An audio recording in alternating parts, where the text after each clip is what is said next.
Today, joining us from Houston is Richard Green. He's Deputy Director of Energy Solutions, DNV, Maritime Oil and Gas.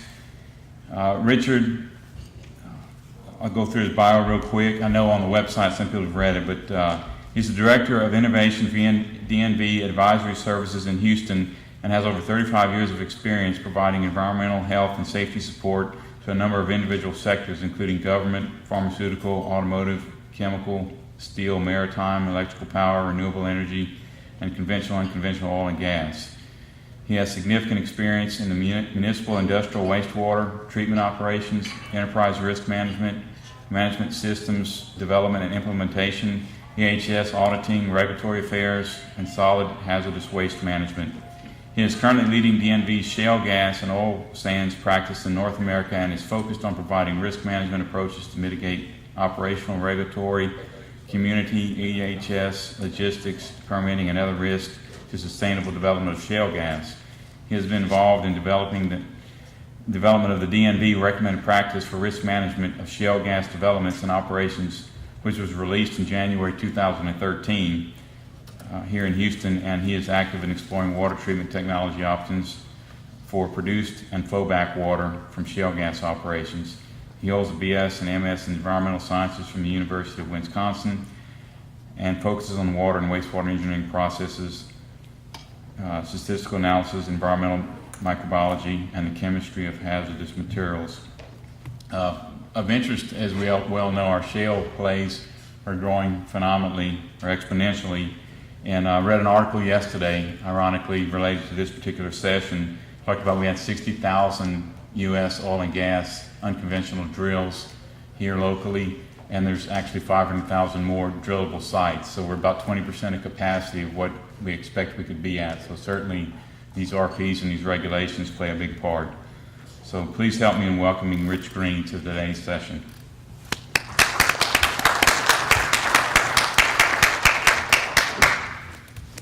Well, thank you, everyone, and it's a pleasure to be here in Lafayette. I have several people back in the office that are jealous that I'm here. Thank you for that kind introduction. It reminds me, my kids told me how old I was the other day, or how old they thought I was. That's a long history of working in the environmental field. And it feels good to be here to talk to you a little bit more about the opportunity of balancing the environment with operational cost savings. And part of what I'll talk about today is how we can get a win-win for sustainable development of shale gas potentially with a reduced environmental footprint, so a reduction in OPEX as well. So what I'd like to share with you today is I'll shorten the recommended practice to RP with your permission. But what I'd like to share with you today are four things. One is just a little bit about the history of the RP, how it evolved, the purpose, a little bit of an overview of the content, and perhaps a little bit more discussion on the application, since now it's seen some activity in the oil and gas sector. Make sure this works. There we go. I just have one slide about DNV, Det Norske Veritas. We're an Oslo-based foundation. We have 300 offices in 100 countries, and now just a couple of weeks ago we merged with GL Noble Denton, and so our total staff is up to 17,000. But our company was established back in 1864 as a ship classification society looking at risk, and in the 1970s we moved into oil and gas in the North Sea. Our heritage is managing risk in a variety of venues. Of course, the maritime and the oil and gas side, we do work in a lot of other sectors as well. But I hail from the Katy, Texas office, where we primarily focus on oil and gas. One heritage of DNV over these many years of existence is that we've developed a lot of recommended practices and standards. That's part of our maritime heritage of being a ship classification society, where standards are developed and then you measure against the standards from a performance standpoint. And so we've been involved in significant ways with a variety of individual operational and technical areas. One example is up here on the slide, where originally our subsea pipeline standard was a recommended practice that evolved into a industry accepted standard over many years. So our aim with many of our recommended practices is to have them more widely adopted in industry. So I wanted to share with you a couple of ideas that I know you're all well situated with about risk. Of course, risk is the probability of some event occurring times the consequence. I always use the meteor example as a unlikely event, and of course then it happened in Russia a few months ago. But potentially a high consequence event, but a very low probability. In other parts of the world in which we operate, there's perhaps a little bit more emphasis on risk-based decision making than there is in North America. North America has, as you know, a very solid background of command and control regulatory environment where it's very consequence-based. But we certainly see a shift in risk-based decision making, taking a look at probability-based decision making in many of the organizations that we work in today. And part of the RP that I'm talking about today is certainly centered around risk-based assessments. I won't spend very much time on this, but obviously this particular standard is considered a global standard for D&V. There is a difference in North America. There's lots of drilling going on. I don't need to tell you. You're all very busy doing that. In other parts of the world, there is more of a slow start to shale gas development and some concern about getting a license to operate in some places like France and Poland and in Asia and South America. So outside, there is a continued struggle of perceived and actual risks. And I think even here in the States, sometimes we see differences of opinion about what's actual and perceived risks. Generally, the main technical issues of drilling and fracking are well understood, but in nearly all locations where shale gas developments exist, there can be what I call non-technical concerns. Let's just take a look at a couple of those.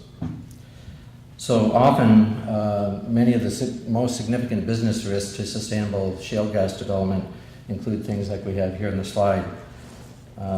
It's been manifested by bans on fracking in some locations, infrastructure limitations with pipelines and roads, supplier shortages and employee shortages to grow the business, as well as stakeholder opposition. Other things including permitting and traffic and noise, congestion, infrastructure wear and tear, issues over mineral rights and water rights. So those, without spending a lot of time, obviously there are a number of risks that we would like to try to mitigate for sustainable development. Now, one of the simple strategies, of course, with risk assessment is to have some mechanism to identify the risks associated with your business, with your project, to prioritize them in some way, shape, or form, have some criteria that is either well accepted internationally or that you develop for your own organization. And then either accept the risks or mitigate them appropriately so that you can continue development. ISO 31000 is referenced in our particular standard as kind of the front piece of the recommended practice. 31000 was published in November of 2009 and provides this type of a disciplined approach to identifying risks in a variety of operations in oil and gas, and we're also offering it as a mechanism for shale gas operations as well. It can provide the best practice structure for guidance of all operations concerned with managing risk. So I wanted to say just a word about why the shale gas RP was developed in the first place. Some of our offices in Europe were contacted by folks that wanted to drill in places like Poland and other parts of Europe. And there was a desire to have all the risks discussed so that operators could have a license to operate, to talk to regulators, talk to community groups and NGOs and other stakeholders. And one of the things that we were told is that there isn't really one stop shopping someplace where all the risks are kind of outlined, or at least beginning to be outlined in a comprehensive way. There are a lot of individual initiatives, very good initiatives out there, but we saw an opportunity to bring all those risks together for a discussion of stakeholders. And one of the things that DNV does do quite often is play the bridge between various stakeholders, opponents and proponents of particular projects, energy projects and other infrastructure projects. So about 2 years ago, there was a desire to bring a group of stakeholders together, and there were NGOs and there were operators, community groups, and regulators. I think 35 or so different groups were contacted and interviewed and provided input to this particular RP. And the desire, after it was put together and went through the first round of reviews, was that it might have some legs outside of Europe. And so the idea was to bring it forward as a more global standard. My point here in the United States, of course, this conference being the great example of it, is there's 60,000 wells out there and another 400,000+ wells coming. So we don't need a license to operate in most parts of the United States, but there is still a desire here to manage risks for the expansion that is coming. So the objective of the practice was to provide uniform guidelines and recommendations and processes to protect human health and the environment, and at the same time provide beneficial improvements to the operational costs for developers and for operators. The one thing about our particular RP is that it is an open architecture. It's an open architecture, and so we're still soliciting, and we hope to solicit additional input from a variety of people like yourself here in the room, over the next couple of years. As you'll see in a moment, the RP does already include things that you're very familiar with, like ISO standards, 18,000, 14,000, 9,000. It also includes several API standards, and there's the opportunity to incorporate even more. There are initiatives here in the U.S. like the Center for Sustainable Shale Development that's issued 15 standards, and there may be some equivalency in this particular document with what CCSD and others are doing. So one of the things I guess I'd like to point out in the main purpose of the RP is that it is the intention at DNV that it may serve as a reference document for independent verification. So one of the things that several of the larger organizations in Houston have come to us and said, we'd like to have some assurance to stakeholders that we're doing things uniformly in our operations so that we can continue to grow. And so in this particular document, which is available for free on our website, I'll show you at the end of the presentation where the web address is. But it provides I guess a starting point or an opportunity for people to measure their performance against best practice. And what we hope to do is use the RP's three main statements. There are shall provisions, and there are should provisions, and there are may provisions. And so one of the ambitions of this standard as it evolves is that you could get a conformance against this particular recommended practice if you meet the shall provisions. And so there is an assessment mechanism available for that.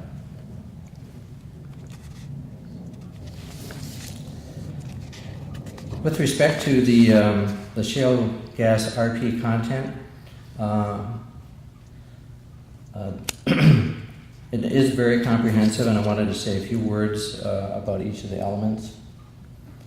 One of our main objectives of DNV is to safeguard life, property, and the environment, and so as you can imagine, there are elements within the RP that address health and safety aspects of shale gas activities. I'm sure that for those of you that work in the many states out there, the regulatory framework is largely for oil and gas and not necessarily specific for shale gas. The same is also true of OSHA and other safety regulatory frames. But DNV's recommended practice addresses health and safety risks including those that are specific to shale gas. And we recommend tools and processes to safeguard employees at the site as well as in the communities. Managing environmental aspects, obviously a big concern in terms of the footprint of shale gas extraction activities. DNV suggests practices for mitigating the footprint. We're also active in the Houston Advanced Research Council on the environmentally friendly drilling initiative, which may also incorporate some elements into this document in the future as well. The RP does call for pre-evaluation of project sites, and topics under the environmental side certainly include water, emissions to air, dust, noise, light, and induced seismicity.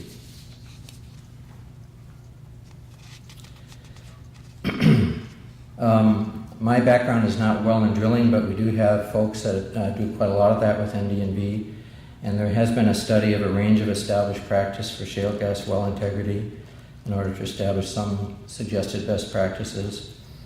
And this particular RP does include guidelines for the design, construction, stimulation, operation, and abandonment of wells.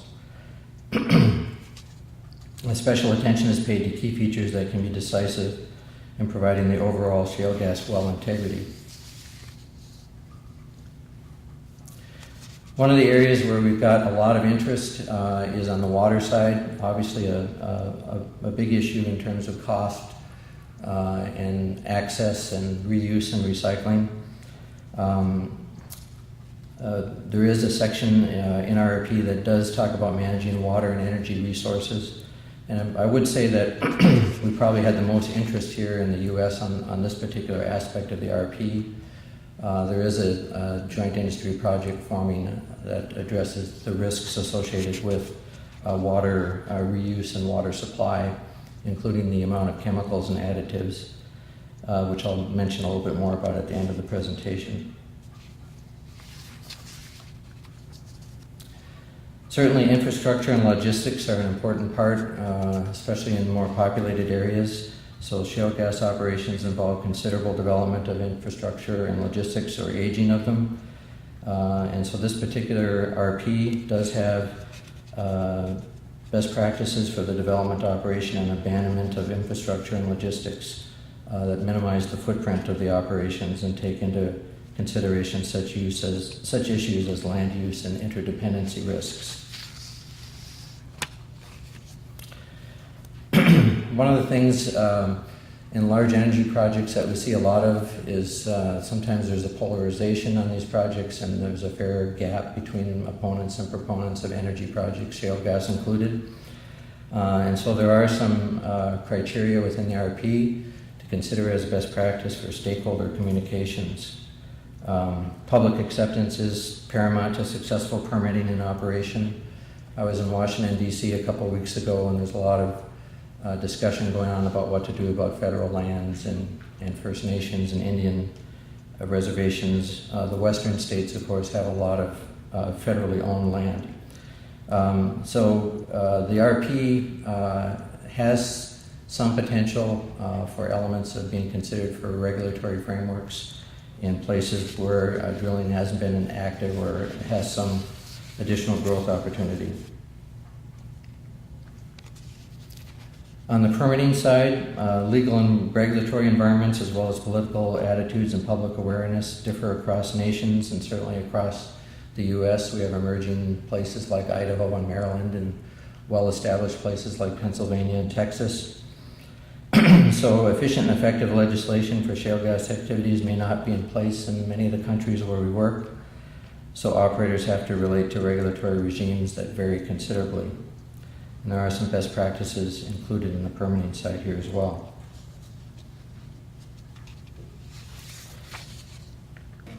So the opportunity to manage risks is there. We think that the RP does offer a pretty comprehensive list of things that folks wring their hands about and some potential mitigations that the industry and regulators and other stakeholders can consider to use. So how will the RP potentially be used, and how have we seen it used since it was released in January? It has been used in regulatory developments in some countries where they have no particular regulation in place for managing shale gas operations. We've seen that in South America, we've seen it in Asia to some extent. There's an opportunity to use it as a planning tool for places where perhaps there's a little bit more contention about developing shale gas or shale liquids. It certainly can be a performance yardstick.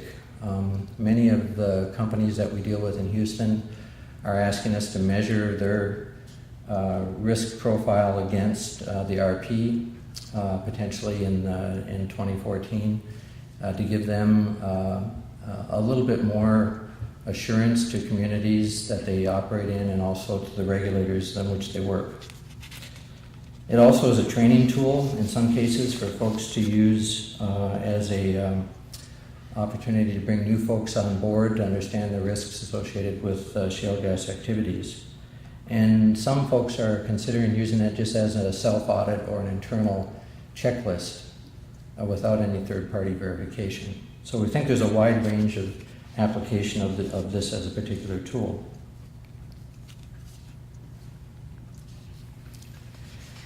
So is the RP applicable today?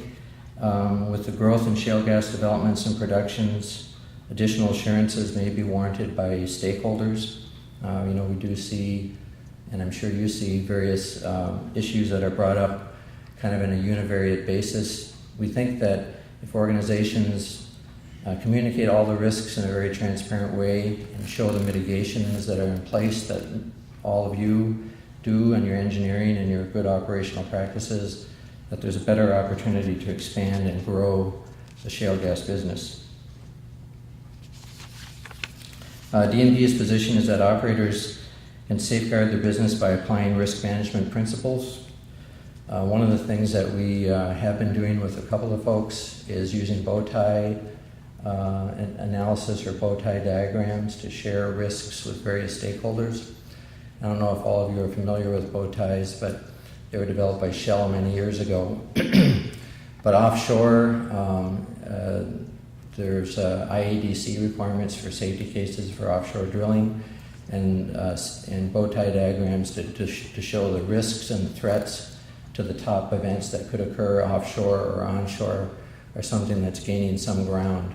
The bow ties can be developed one time. The left side of the bow tie are all the mitigations or the barriers that are in place to prevent an event from happening, and the right side of the bow tie are all the things that mitigate if the event does occur. And so we see regulators, we see industry folks, we see NGOs, people finally getting to see the total picture of what the risks are associated with shale gas activities and even offshore drilling. So from an application standpoint, we think there are some, oops, I did something wrong there. There we go. One of the two strong outcomes we've seen from the RP is this wish to communicate risks more fully. Obviously, there are good initiatives out there like Frac Focus and other activities that are providing some assurance, but sometimes opponents and even proponents don't look at the entire risk picture, which is one of the things that the RP is encouraging folks to communicate. So some recent activities that we can serve as an independent third party since we are a foundation, and for example, we did the forensic analysis of the Macondo BOP so as an independent body, and so we have a heritage of doing third-party reviews. We have specific sections, as I mentioned, in the toxicity of chemical additives for frac fluids. There's one GIP that is very early in formation, and the other one is on zero water discharge, which is a joint project between Environ and DNV that is just beginning to form in Houston right now. And that's to reduce the amount of chemical additives and to allow a greater amount of recycle and reuse of water back into the formation without disposal and transport costs in those areas of the country where that's necessary. I mentioned the bow tie activity, and then the last thing is there's been a fair amount of interest on regulators to normalize the differences between the states. My heritage before coming to DNV was working in the environmental services industry and normalizing. I worked in all 50 states and the provinces of Canada.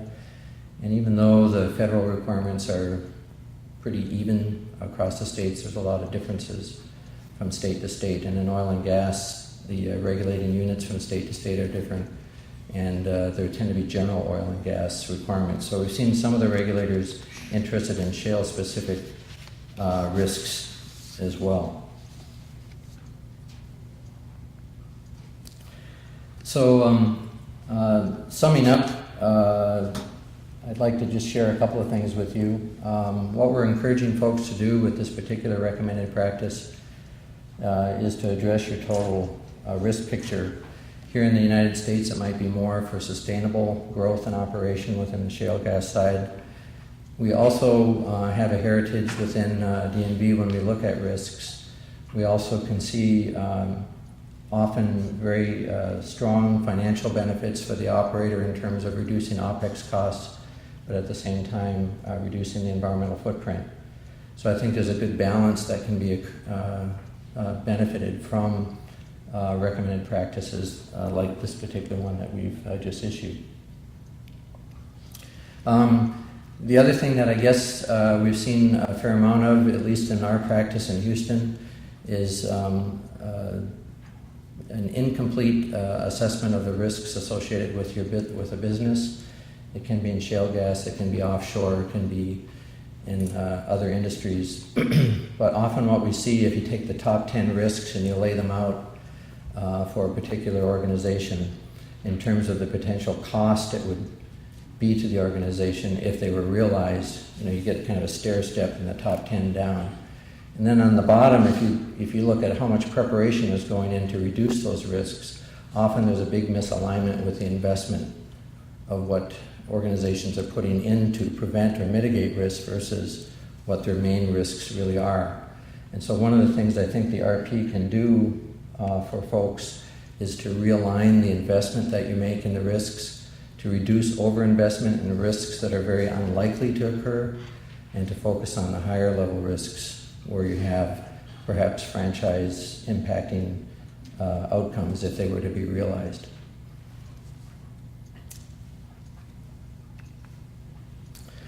So I promised Greg that since this was lunchtime and it was a beautiful day, that I would not make a really long presentation, so I reduced my slides from 300 to 25.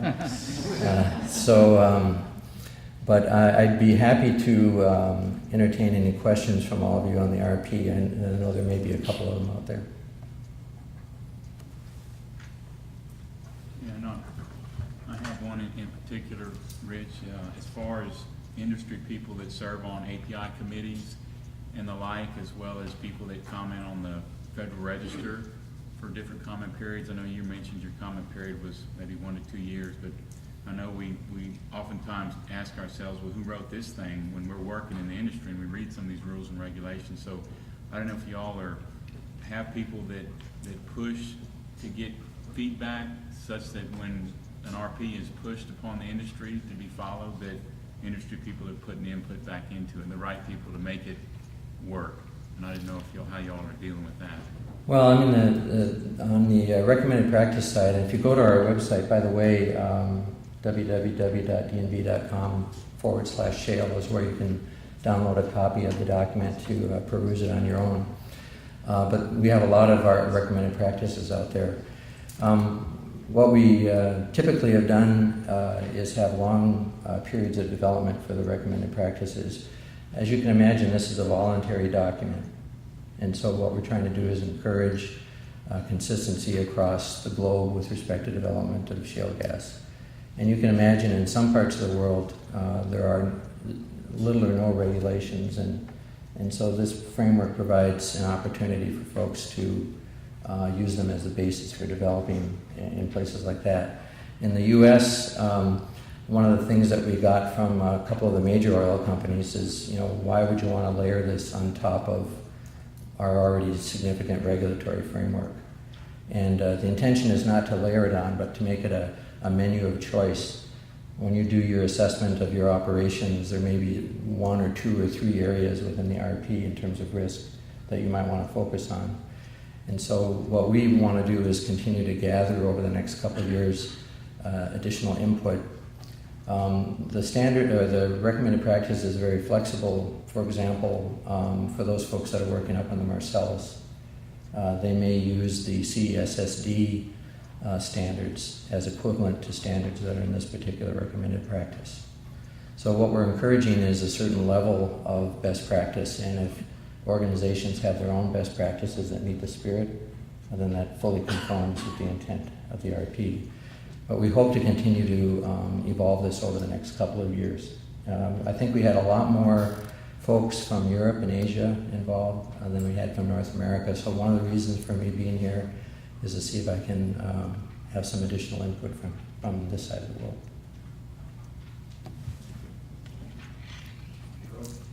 Hello. I would like to ask you, it's a little bit out of scope, but I'm curious to know, do you think it's expected to have the same standards that we have so far for the offshore market, like the EO 101, for example, to become DNV classified rigs to the land market? Do you think in near future it's expected to predict that? Well, it's interesting I guess maybe a related answer to that. I'm not sure I can answer that specifically. It's kind of looking forward a bit, but in Europe right now, with the license to operate, Europe is very comfortable with safety cases for the offshore regime, for example. And so there's at least in some parts of Europe, there's this sense that maybe that particular type of approach might be acceptable because people are used to it. There's some discussion of a safety case type approach for onshore. And maybe it's hard to say where that would go. It's not something that DNV necessarily is promoting, but we've heard that from folks that are reviewing the RP and commenting on it. So I think there's the opportunity to learn from the offshore environment, but of course it's certainly a different world in terms of scope. It's so distributed versus large, massive facilities. Yes, sir. Richard, the Texas Railroad Commission just adopted Standard 53 to be in effect in January of 2015. Does your document have anything referred to from Standard 53, and do you see that really impacting Texas? I know DNV is involved in a lot of different areas of certifying rigs and everything else, and I just wondered what your thought was on that if we're ready. I'm in fact this Friday I'm meeting with the Texas Railroad Commission and Texas DEQ, and with a few folks. There's a Japanese delegation that's coming in that we're hosting that's interested in shale gas unconventionals. So what we're interested in is continuing to collect those provisions that various states have. The one flexibility within the RP, I guess I'd like to say, is that the fundamental underpinning of it is that whatever the regulatory requirements are within a particular jurisdiction, that's a baseline minimum. So whatever Texas Railroad Commission would adopt and use within Texas, that's a baseline minimum. So as that's adopted, that would we would hope that obviously would be incorporated under the regulatory frame, so it would be included. But we can also cite things that are helpful from particular states or particular organizations. If you look at the RP, it has a lot of API standards, for example, and there's a lot of work that has gone into API standards over the years, and so certainly those are important risk mitigators. Yes, sir. At the beginning, you spoke about risk-based versus probability-based, and toward the end, you said anecdotally you've seen a lot of not misappropriation, but more money going towards things of less importance than the things that are more critical. And first of all, doesn't that point more back to the probability matrix when you say that? And from your experience, what kind of apportionment have you seen? In what areas has the money been going as opposed to where we need to put our safety money? Well, I should probably clarify a little bit. I didn't intend to separate probability and consequence. For DNB and for me, risk is probability times consequence. So you can invest in reducing the probability of an event occurring, or you can you can invest in the mitigation of a particular consequence, or both. So what I have seen, at least in my working career in North America, is there's a strong regulatory tradition within the U.S. at the state and federal level, which has done a good job of mitigating risks. But I think there's an opportunity to take risk-based decision-making into it. Because we do see in some post-incident analyses that we do where there was a significant investment in, maybe this is probably too simple of an example, but maybe a lot of investment in occupational safety, but a lack of investment in process safety, for example. Not that occupational safety is not important, but people were getting hurt not because they were slipping, tripping, or not wearing their eyewear, but because there was a pressure release or an energy release that injured or hurt people or damaged process. So I think the total risk picture, if you look at ISO 31000, it is very focused on looking at the risk from a probability and from a consequence standpoint. So there's an opportunity for some cost savings, I think. Yeah, I think that you really hit it on the head when you talked about personal safety as opposed to process safety. I see a lot more out in the field, problems or potential problems, near misses occurring on the process end of it.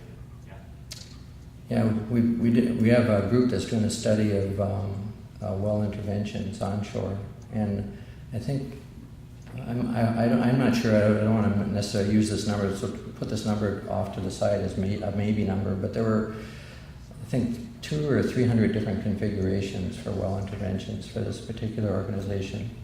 But at the end of the day, many of the risks were quite the same. So you could boil down those bow ties into a few things and really focus on getting people to understand what those high pressure release risks were, those other very high consequence event activities, and hopefully reduce the frequency. Yes, sir. Yes, sometimes it's rather difficult to bring this risk mitigation, risk prevention culture to management, not necessarily upper, but district level.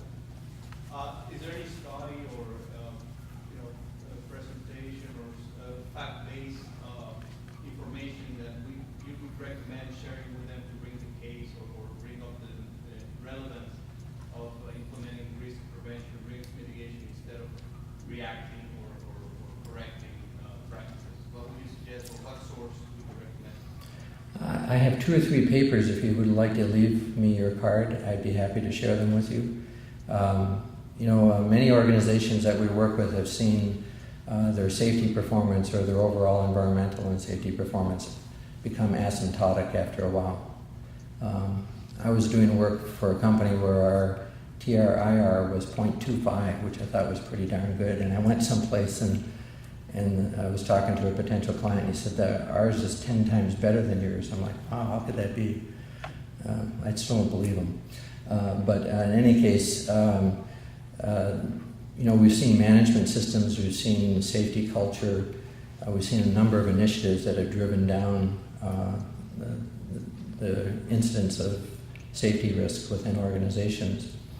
But we still have these, what we see is we still have these gaps between organizations or interfaces, because you have the operators and you have the service companies and other suppliers, and sometimes those gaps aren't filled as well as they can be. So we think the bow tie analysis is something, whether you work with DNV or internally within yourselves, we would highly encourage you to take a hard look at bow tie analysis, because it is so visual. Operators love it. I'm an old wastewater operator, and I wish we would have had bow ties back in the 70s when I was a wastewater operator.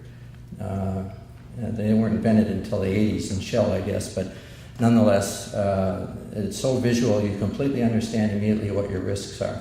And you can do that on a PLC, or you can do it on a bulletin board. You can hand it out as a card. You can do a lot of different things with it. So we see some big pluses for you guys to, as one takeaway. Even if you don't remember the RP, remember the bow tie. Anything else? Yes, sir. You said there are some countries in Asia and South America that have looked at this RP as a possible baseline for regulatory ideas as they get started. And what specific countries are those? Well, I can't tell you. I can tell you that countries that are interested in developing requirements. I know Colombia was one, and Argentina was another. I don't know if they've taken a close look at our RP though, but there's an interest through third parties that we hear that various governments are interested in it. So we haven't had any direct connection with them quite yet.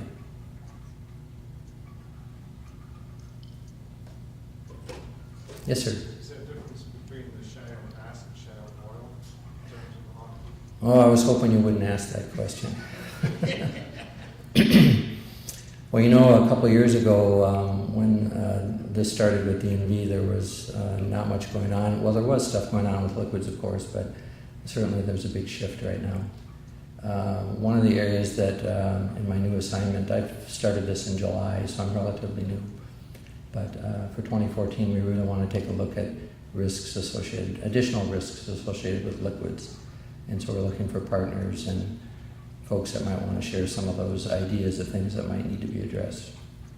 So you could almost look at the RP in its current state as being a dry gas focused type of a recommended practice. But there's certainly some overlap. Yes, sir. Does DNV offer a service that they will give you a certificate of compliance to your recommended practice? Yeah, the question is, do we offer a service that offers a certificate? Because it's a recommended practice and it's not refereed yet, what we can do is issue a letter of conformance against the RP. And in June late June, early July, when I first got started with this, we digested the recommended practice, which, by the way, is fairly lengthy. It's about 90 pages or so. But that was boiled down into an assessment criteria of the requirements that are listed as shalls. And so you could look at conformance in a particular area, say water or energy use. You could look at conformance more broadly or against the RP.